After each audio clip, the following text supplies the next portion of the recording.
Hello, everyone. Welcome back. And I'm Fenmore. You can catch me on Fenmore on YouTube, Twitch, Blue Sky. Who uses X anymore? Um, unless you're really trying to build your arm muscles, right? And what about you, Tats? Yes, I am Tats on what was this Discord. Also, Terry Sick on YouTube and Blue Sky. It's the only places I stopped using Facebook. Deleted my Facebook, deleted my X because both of those are kind of just cesspools now. Blue Sky, still nice, still good folks. So yes, you find me as Terry Candlestick on both YouTube and Blue Sky. You heard it there. You heard it here, folks. X has become a cesspool of all kinds of things. All kinds of things. Things that might get us demonetized. We just if need to practice. Like you go on X, and suddenly you can feel this arm muscle here. You know, that one get a lot stronger all of a sudden for some weird reason. It's that one weird trick. hmm, All right, sounds good. Let's go ahead and jump back into Echo, shall we? let's go. You know, it's one of those things you can always tell an X user. Like when it's a young guy, like his forearms are hyper developed for some reason. He sort of looks like Popeye. He's really happy all the time. Then you go to X, and this guy, he has like his upper shoulder is super hyper developed for some reason, and also the top of his arms are really developed. You don't really know why. These top ones that let you extend your fingers out, that one's really hyper developed for some reason. He also likes slapping his chest a lot. I don't know why. And taking his car bread. All right, let's go. All right, into Eka. It doesn't matter because everything comes back to me at once. I feel like a lead weight has just dropped onto my chest, knocking the wind out of me. Fuck. This is not over. I'm starting to become convinced that this is never going to end. We're stuck in a loop, just like in my dreams. Another moan, slightly weaker, makes me sit up and look around the room. I'm alone as far as I can tell. Where are the others? Am I actually alone? Can't stop a soft whimper coming from my mouth, the thought of being separated from the others. I was barely keeping it together with Carl, but without him. A loud cough through the walls behind me makes me jump again. I quickly slide off the bed and immediately cringe as my weight comes to rest on my swollen ankle. I sag against the bed for a moment, squinting my eyes shut as I wonder why my ankle is only getting stiffer. Maybe that fall Carl had taken made it even worse. The thought that those moans could be coming from Carl spurns me to straighten up and carefully hop towards the door. I have to stifle a short yelp with every bounce, and by the time I reach the door frame, I have to lean against it to catch my breath. My hands shake as I rub my eyes, the pain making me wonder if I'll ever be able to walk without a limp again. Another groan from the room next to me forces me to move again. In the hallway, I'm able to make out the sound a bit better and realize it has a feminine. Jenna? My voice comes out as a crackly squeak, and I grunt to clear my throat. Jenna? I try again and wait, but I get no response in return. I force myself to step into the hallway, clinging to the wall for support. When I look down the hall next to the door, when I look down the hall to the door next to mine, I find something very familiar. A damaged wooden door, the middle bulging and splintered out as if something had hit it from the other side. Memories of a bad smell, a dark concrete room, and a noose. I hold tighter to the doorframe, feeling my knees tremble, both from the pain and the fear. I look behind me, hoping to see Carl, maybe even Raven. A shuffling sound, followed by another cough and gurgle, draws my eyes back to the door. If it's Jenna, I have to act now. I steady myself against the wall as I hop slowly to the door, eyes watering with the pain now. Reaching out with a shaking hand, I start to slowly push at the door. I'm hoping that I might be able to crack it open just a little bit and not draw the attention of whatever is inside. The door only shifts a little, though, and seems to catch on the ground beneath it. It lets out a rough, scratching sound that makes my fur raise up. Gritting my teeth, I forgo the stealthy approach and give it a hard shove. This time it opens halfway and I'm able to see into the room. Just like last time, there's no light coming from within the room itself. Instead, I have to rely on the dim yellow light coming from the hallway. It casts a widening band of light into the concrete room as the door opens. The smell hits me like a wave, and I immediately gag, doubling over and pressing my hand to my nose before pulling up the neck of my shirt over my nose.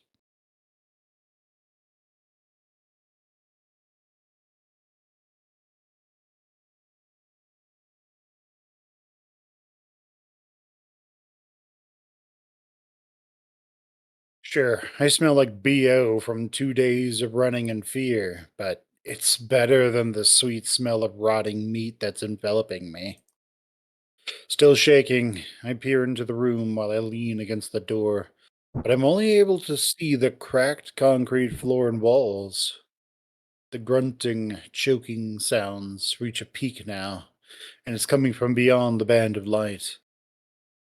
It's an inky blackness that isn't all that different from what Carl and I had run through.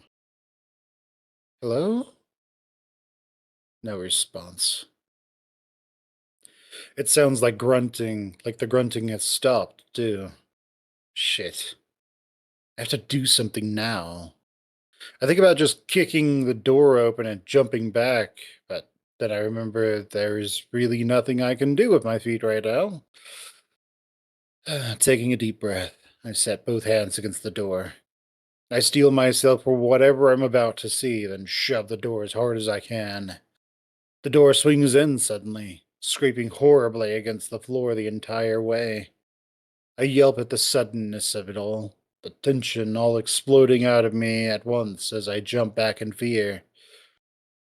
The band of light widens, sweeping over the entirety of the concrete room before the door finally lodges against the wall with a snapping sound.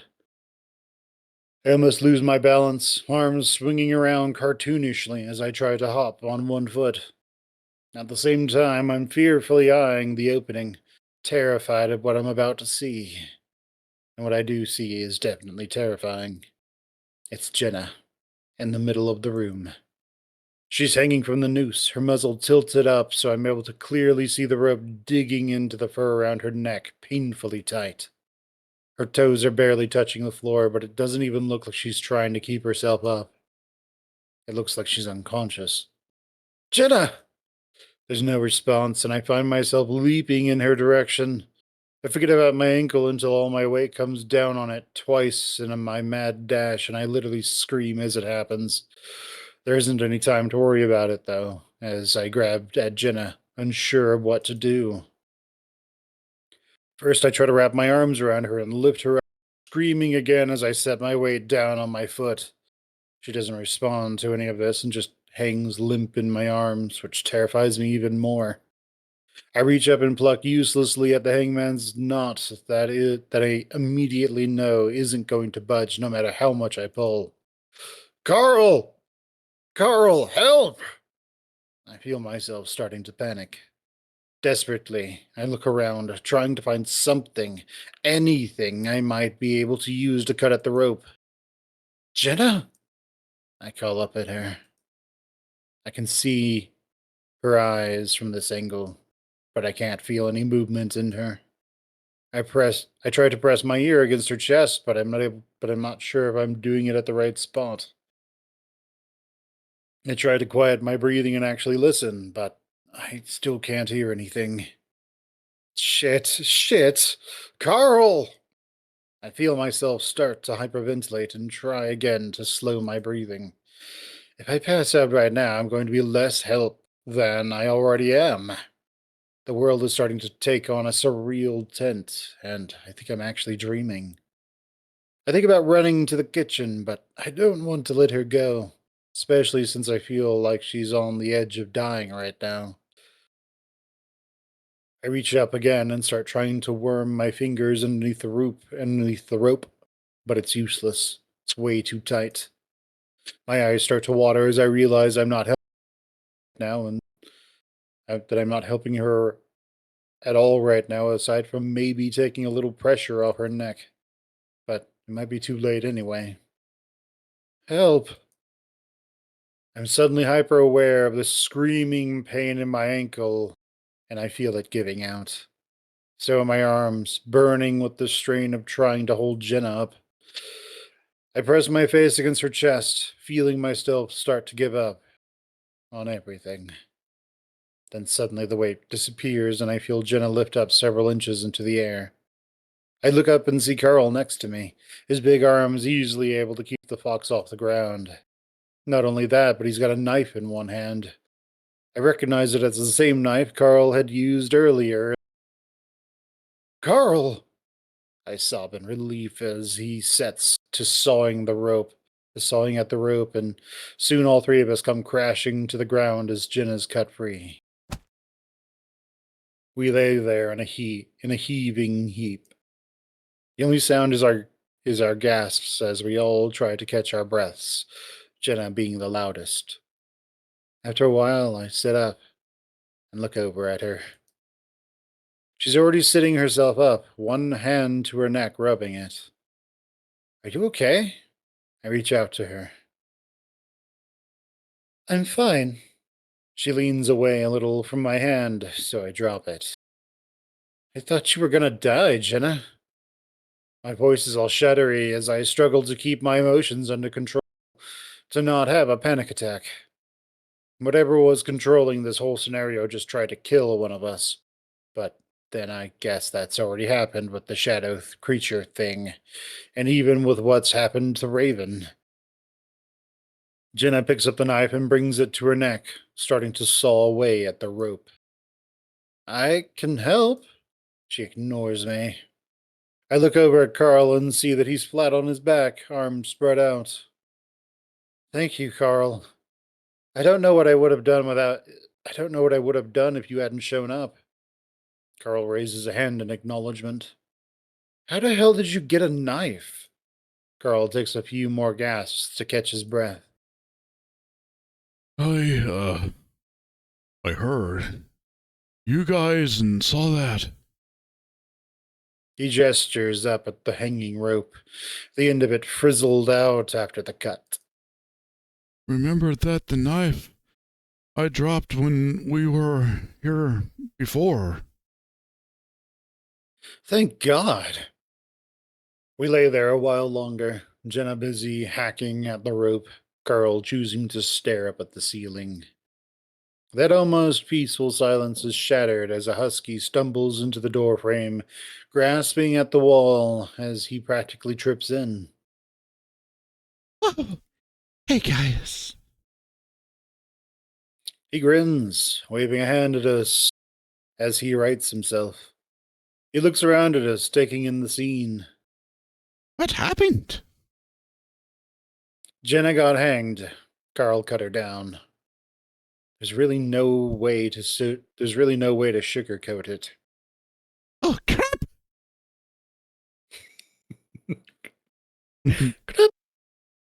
Did it cut off? No, it worked. Oh crap! He's just funny. I think Raven's like one of my favorite side characters because I like kind of how cute his personality is. Like the entire time he's on screen, he's just like Oh no! he's screaming. Hands over his face and eyes, pulling at his ears Pulling his ears. somehow. Oh no! It's freaking out. We're all gonna die. Oh no! Guys, there's a smoke monster! Oh no! No, no, no, no, no, no, no. No, no, no, Wait, no, wait, no, wait, no, wait, no! wait, wait, wait. Wait, wait, wait, wait, wait, wait, wait. He's just fun to voice, I swear. Mm-hmm. Hey, go on. He stares wide-eyed at Jenna. Well, yes, it's surprising it wasn't me this time, huh? He lets out a high-pitched, nervous laugh.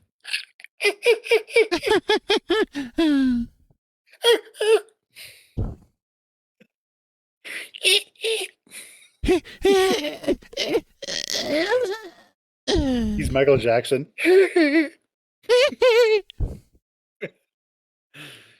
None of us even crack a smile. You're okay, though? Fine. Raven looks around the room.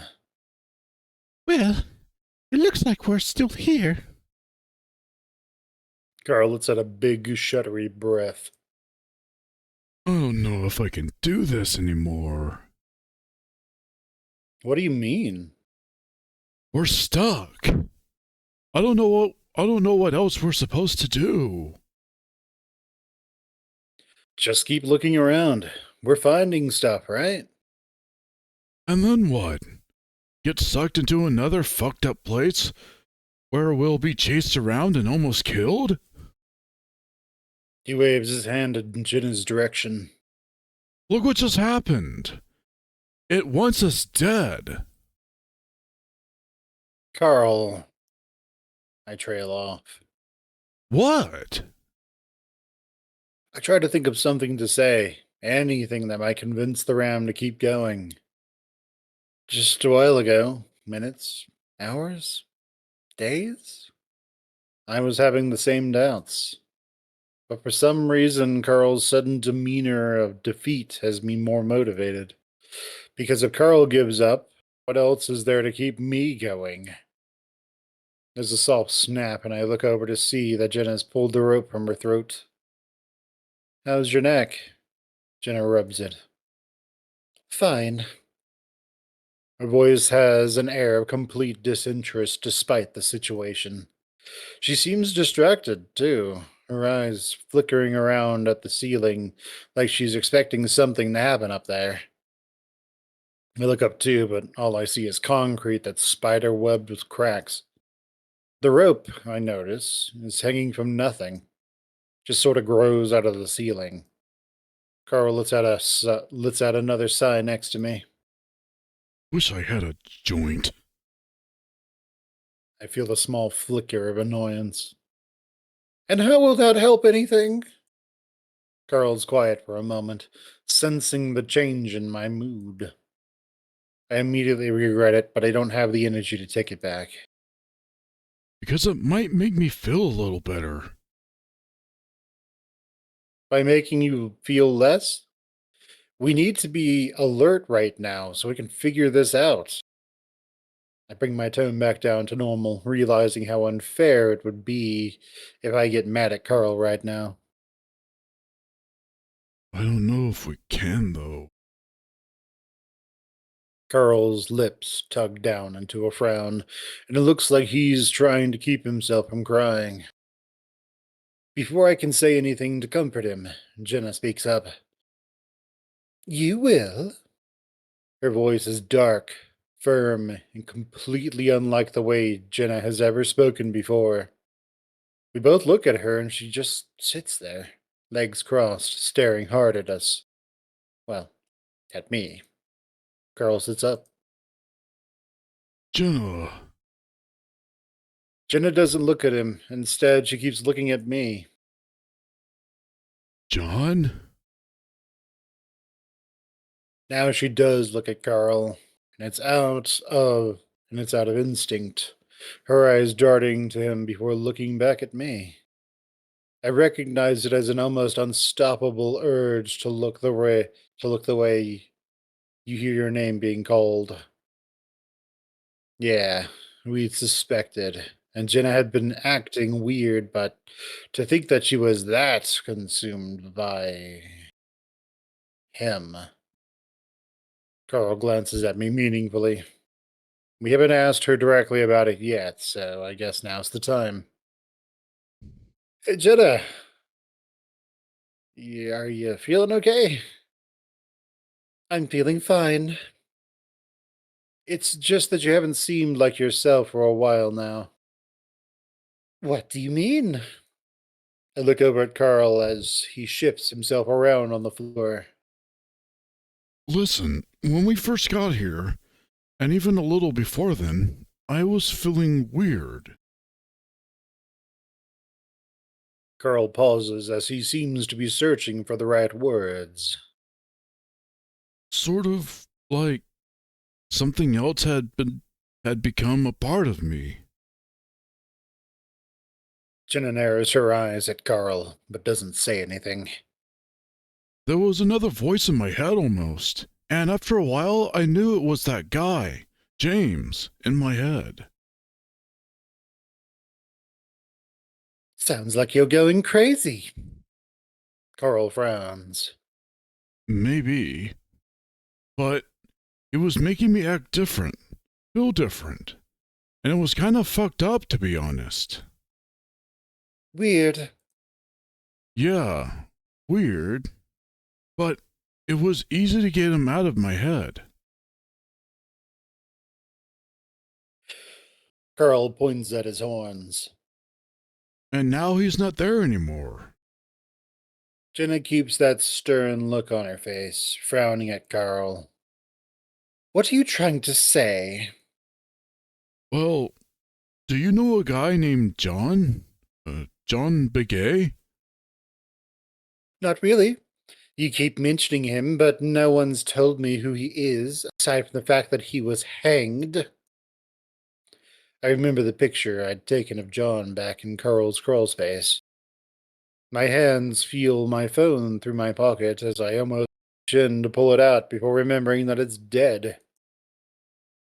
He was in some of the pictures with James Hendricks, the founder of the town. Jenna stares at me blankly. James was Carl's ancestor, right? We think that John was your ancestor too. He was a fox and has the same last name. So? So wasn't your family an echo since the beginning? Yes. So it seems like you're probably related to him, right? Jenna stares hard at me, then Carl. Our family doesn't have records like yours, Carl. Carl frowns again. You say that like it's my fault. Maybe it is. Carl starts to sputter again, but I cut in before he can defend himself. See? Jenna doesn't talk like that. You wouldn't say something like that. Jenna doesn't say anything, keeping her glare at Carl. Carl clears his throat nervously. What I'm trying to say is that maybe your ancestor is in your head like mine was. I don't think so. Carl lets out a frustrated sigh. I mean, something's different with you, dude. I can see it. Chase sees it.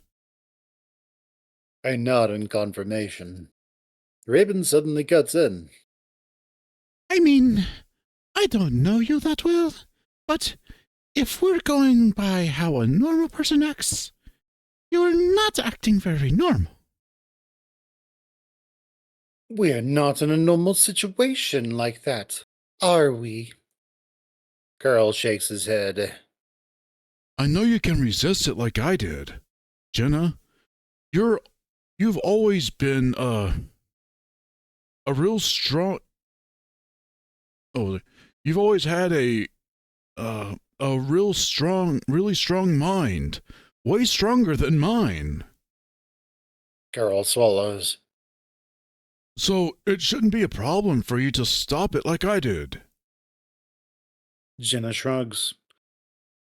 Nothing's wrong with me, Carl. We all go quiet then. Besides, this isn't about clearing James's name or whatever. Why are we talking about John? Jenna stares at Carl, eyes moving across his face like she's searching for something. Carl stares hard right back at her. Unless you don't want to fight it? Jenna's expression remains emotionless. I mean, are you letting him? I don't know, Carl. Are you letting him control you? No, I already told you I fought him out. How do we know that's true? Carl throws his hands up. Dude, why would I lie? Carl looks at me for some help. Yeah, Carl's way different than he was earlier. He's himself now. But how do you know that? I don't know what else to say to Jenna to convince her. Of course, I can't be completely sure. The only person that can know is Carl, and he says he isn't possessed anymore, and I trust him on that. Jenna, he isn't. I promise. You think James kept his promises? Carl and I share a look. Jenna? What do you mean by that? A strange look crosses Jenna's face, breaking out of the stoic detachment that she's been portraying for the last however long it's been. It's confused, but it's also like she wants to say something with her mouth open. Jenna? She seems to be frozen like that for a moment before she seems to finally give up, shaking her head. I don't know. She glares at Carl. He blanches defensively. What? You keep acting like this is my fault. Maybe it is. This time Raven cuts in before Carl can say anything. Is James stopping John from saying something? I watch Jenna closely, and that's when she finally looks away. I don't know. Jenna, are John and James upset with one another? Jenna shrugs, not looking at me. Carl lets out a sigh of frustration. Oh, Jenna, we need to figure this out. Listen, I don't know much about these guys. In fact, I don't know anything. But it sounds like James and John are trying to tell us something, and Raven looks back and forth between Carl and Jenna. something, and trying to stop the other from telling us something. I rub my face with my hands, feeling frustrated, just wishing these two assholes could tell us what it is they want to say. So, they're trying to tell us something about the past, and they both don't want us to know what the other knows. Maybe that's what we're supposed to figure out. It's not so simple as just clearing James's name. John has something to say too, and he sure as hell wants us to hear it. So I close my eyes. We're stuck in the middle of a possessed ghost fight, with each of them trying to tell us their version of a story. The whole thing seems ridiculous, insane. But I really don't have anything else to go off of. Did you find anything out about them in the crawl space? I try to think back. Like I've said, they both got convicted of sodomy. John was hanged and James left for his ice cream business. So, why wasn't James hanged too? His influence in the town, probably. Well, I can see how that might cause problems between the two of them. I look over at Carl, who's still looking at Jenna. Jenna's picking at the rope in her lap. Hey, did James tell you anything while you were under his influence? Like, did he say anything? Carl rubs his chin. Not really. It's weird. I just sort of felt different. I said things I wouldn't normally say, but I guess I never really heard any voices. There isn't much more to talk about at this point. Unless one of the spirits decides to do something else that can help us along somehow. So, what are we supposed to do exactly? Raven points at the back of the room. There's a door there. We all look back in the direction he's pointing. Sure enough, there's a door there. It's a concrete door practically cut out of the wall. It's featureless aside from a rusty metal handle. What? Was that there before? I think I would have seen it in the I think I would have seen it the first time I looked in. Jenna stands up, taking a few steps towards the door. What? So we're just gonna go through another door? Carl's laying back on the floor on his back, staring up at the ceiling again. I can understand where he's coming from. Another door to possibly another nightmare.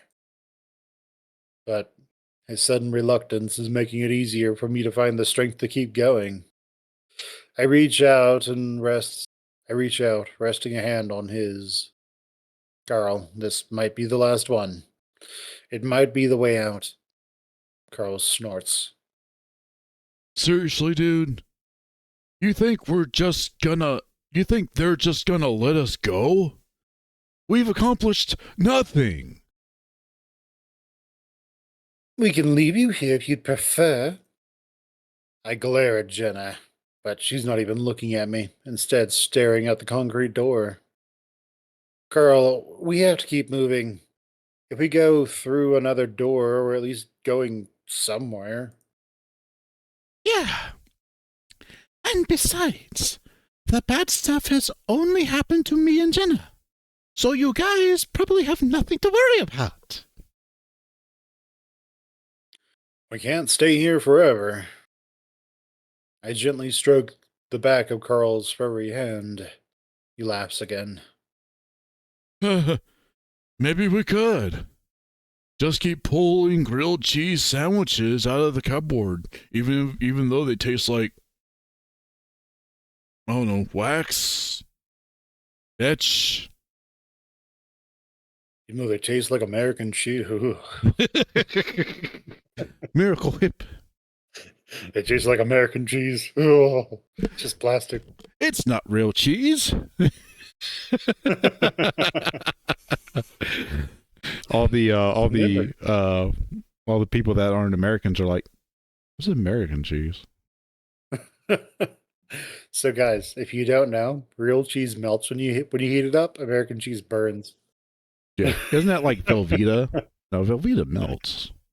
It's that flat cheese that you can get The in singles, squares. Kraft singles. Yeah, They don't even call it cheese anymore. It's actually like cheese substitute or something weird like that. Yeah, it's like oil and food coloring and just other disgusting things. Yeah, and it's also kind of interesting that depending on the country that you're in, it can be named different.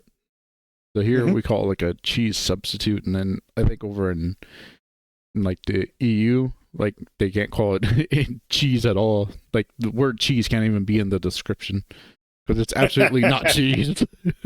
They're just like, we know what real cheese is. This is not real cheese. Yeah, this is not cheese. Carl props himself up on his elbows. Who knows? Maybe I can get some weed out of there. Carl looks back out into the hallway, apparently seriously considering that. Come on, man. We're all going in together. I reach out both my arms to him expectantly, since I can't get up on my own. Carl stares at them contemplatively for a moment, and finally gets to his feet and pulling me up into his back with a loud grunt. All right, man.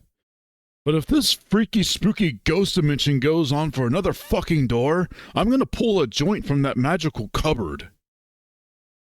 Of course, and also, yay, uppies! Yay, uppies!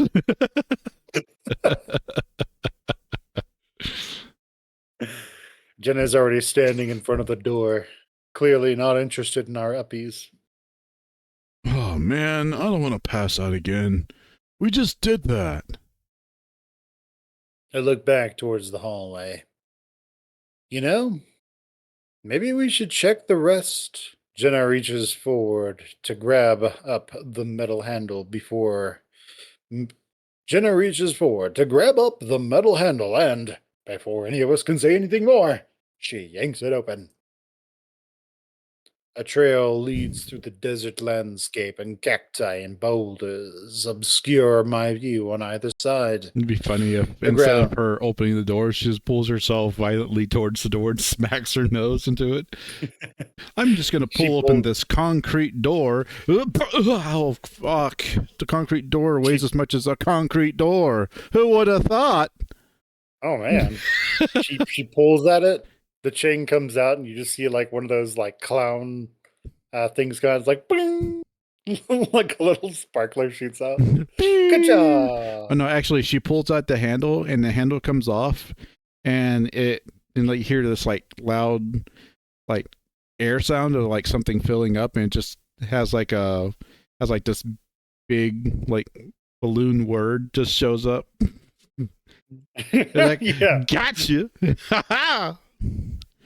Blitz just like pops his head out, makes a unicorn out of a balloon, and hands it to her. Disappears again. Right. Yeah, and he grabs the handle out of her hand and slaps it back on as he disappears in a little hole. The ground is rocky, and dust kicks up with each step I take. As I continue up the path, I can see the three peaks of the Demonio Mountains in front of me. I'm heading towards the town of Echo, just over the mountains. As I get closer, I realize that the trail branches off towards the side of the mountain. I follow the trail with my eyes into the haze distance, almost disappearing into the heat waves. Still, I can make out a small, dark hole. The mines. Some things should be left alone. Dust swirls intently at the mouth of the mine, almost sparkling in the bright noon light. Every single person here. Something seems to pulse out of the entrance, sending an almost visible wave through the air. You will never escape. You will always come back. Red seeps out from the hole, running up the side of the mountain and away before turning rock and dust the color of blood. You will always be running in circles. I start jogging up the trail, panting in the desert heat, not sure what I'm doing. The sky in front of me lights up the same ominous red color in the direction of Echo.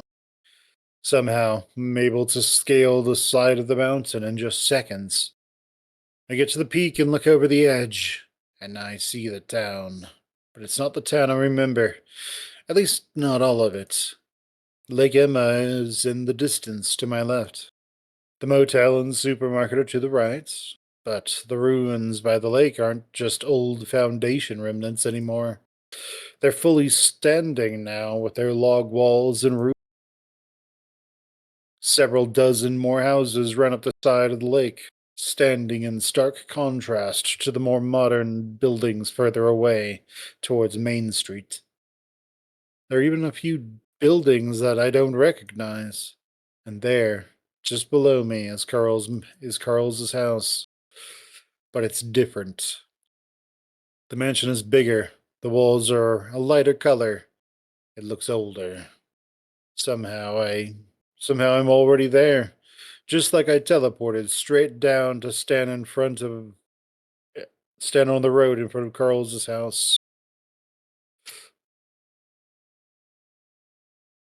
I stare down the slope towards the town, and there, next to the road, is a wooden platform built out under a tree. There, there's a rope hanging from the tree, a noose. I look back down at the town, all of the different buildings. No matter which structure I'm looking at, one thing's the same. They're all lit up blood red. I watch as what looks like spinning blades come slowly into focus above me. I tense up, but only for a moment as I realize what it is. A ceiling fan. Wait, a ceiling fan? Is that... I sit up quickly, only to immediately swoon as the room starts to spin around me. I grip onto whatever I'm sitting on, and it happens soft and smooth.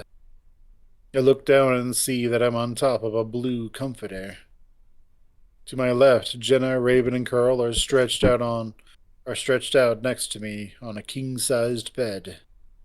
To my right, sunshine streams in from the sliding glass doors, outside of which is a massive deck.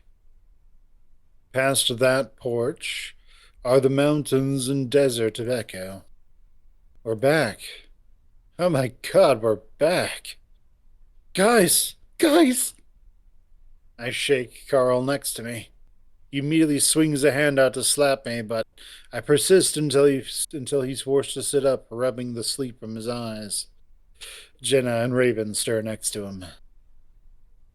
Whoa! What is it? What happened? What the fuck? What happened? What happened? What happened? Guys, we're back. We're in your house, Carl. Carl finally snaps eyes. I like the idea of him slapping his eyes open. Slaps the back of his head violently, and his eyes just go boink. Yeah, just pop out of his head. Man, you remember that lady who was on some show? She could force her eyes to like poke out of her head a I little just bit. I just got a like a mental vision of that, just like blood when she bugs him out. Just imagine she's at work, and they're just like, "All right, here's your promotion," and then she bugs her eyes out. Or like she's at work working with like customer service and stuff, and like, I have this purchase. Oh my god! And just freaks the customer out. Oh, dude, just imagine she does that to someone's kid. Like they're at like a hardware store and she's working there. The kid comes up, starts being in trouble. Hey, kid, you want to see a trick? Kid goes, sure. She goes, blah! And the eyes go bulging out. Little kid screams and runs out the building. She slaps herself on the back of her head, bulges her eyes out. Right. Or dude, just imagine she's like doing Halloween. She is the decoration. Carl finally snaps his eyes open at that. Raven sits up next to Carl, and I see him sway with the same dizziness that I had had earlier. Where are we? My parents' room. Carl's voice is hushed, quiet, as if afraid if he speaks too loudly, all this will disappear. It's my parents' room. And then clap, and like, oh, damn it, we're outside again. Fuck. How could this happen to me? Starts being like Yu-Gi-Oh! Bridge. Damn it! Aha. Damn it, Carl. You shouldn't have spoken so loud. Sorry, Yugi. Sorry, Yugi Otter. I'm evil because I'm British. Haha. And then like Merrick. Ah, that's stupid. Let me just play this trap card. Oh no! The trap card got trapped! God damn it! Let us settle this like men, Carl, with a children's card game. Yeah, Raven's like that character. Hey, He's like the narrator. the only reason that we're really doing this is because Chase needs to prove he's a real man by playing a children's card game.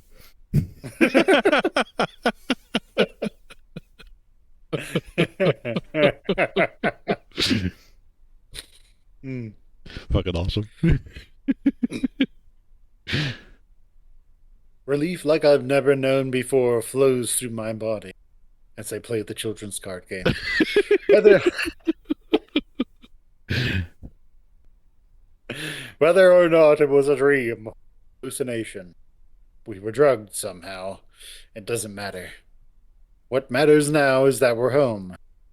Well, in Echo at least. I look over at Jenna, hoping to see her back to her old familiar self. But I find her staring around suspiciously, a dark look still in her eyes. Maybe that would take a little while. Maybe that would take a longer while to wear off. I slowly push myself off the bed, the height of it making it more difficult for my feet to reach the ground. I touch down with my good foot, and I'm a bit surprised when my toes come in contact with a cold, hardwood. Thought this floor had Thought this floor had had carpet the last time I was here. I look back at Carl and see a confused look on his face, the fur on his brow crinkling up at the bright sun in the bright sunlight. Something's a little off, man. What? Something's wrong. I feel the beginnings of that sinking sensation in my chest. Yeah, you cut off there. man. Why? Why? My parents' room isn't this big. I look around. I guess it looks a bit bigger than usual. Balcony seems to be the right size, though. And the floor.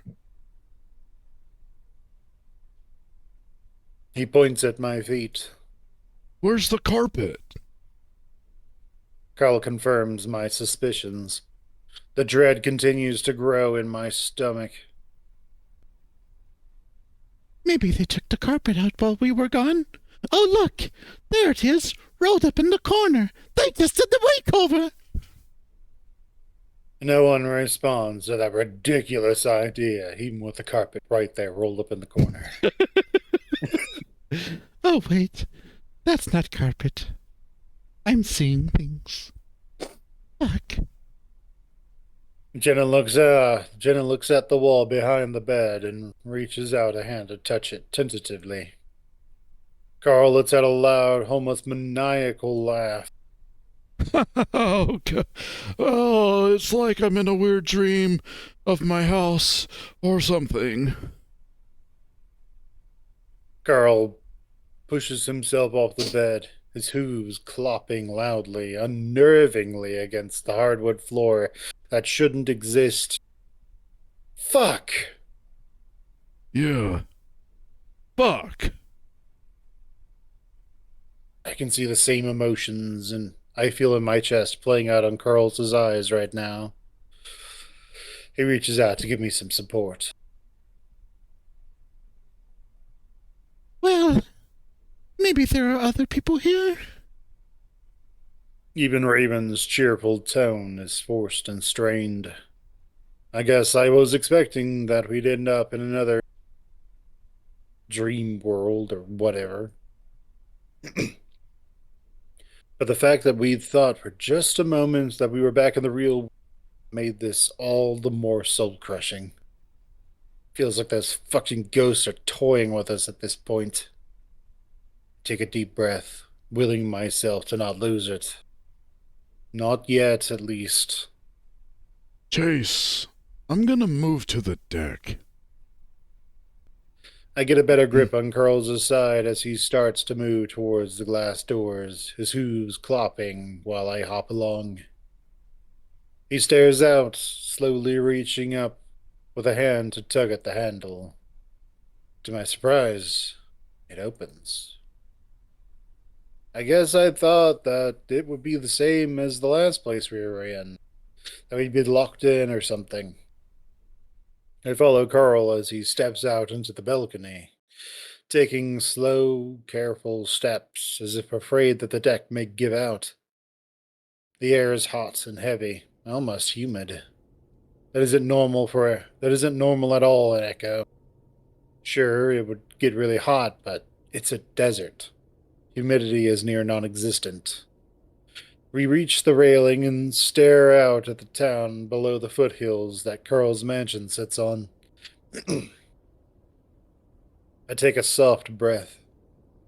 Just like in the dream I'd had, the ruins of Echo aren't ruins anymore. Dozens of old-fashioned wooden buildings dot the edge of the lake. A little ways away I see the familiar buildings of the motel and supermarkets, along with the small neighborhood of my childhood. And along Main Street I see a few buildings that I don't recognize. Not quite as old-fashioned as the buildings along the lake, but still pretty old-looking. What the hell? Carlamus winces out the words as I see him grip tightly onto the railing. I move closer to his side, putting an arm around his shoulder. Come on, man. We've got to figure this out. This is just... I struggle to figure out what this just is, but I come up short.